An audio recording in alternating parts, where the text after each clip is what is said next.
ترک کردن آدم ها هم آداب دارد. اگر کنار کسی مانده نمی توانید، لااقل او را درست ترک کنید. از رفتن های به یک بارگی و بی توضیح خودداری کنید. هرچند این خوب باشد، شاید برای شما این خوب است، ولی اون نفر می نشیند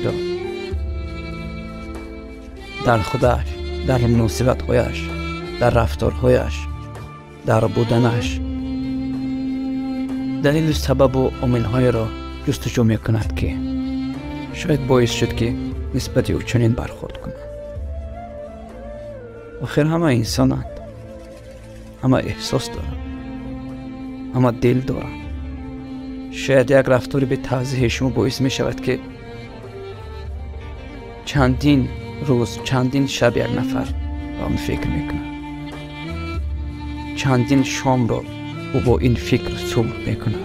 وقتی درک می کنی که نفری حاضر است برای اینکه تو کنارش باشی از همه چیز بگذرد، پس بدون که هیچ رفتاری دیگری تو برای او خوبی نمی آورد.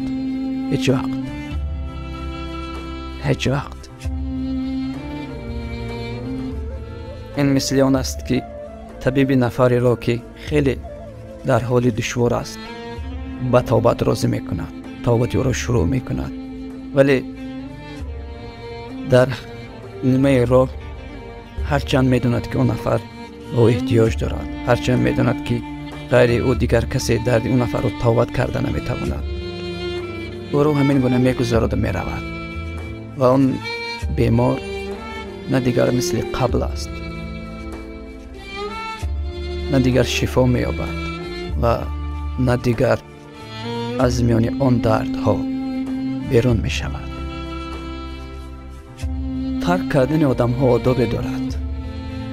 وقتی درک کردید که نمی توانید کنار نفری باشید، لااقل درست ترکش کنید، لااقل درست بروید.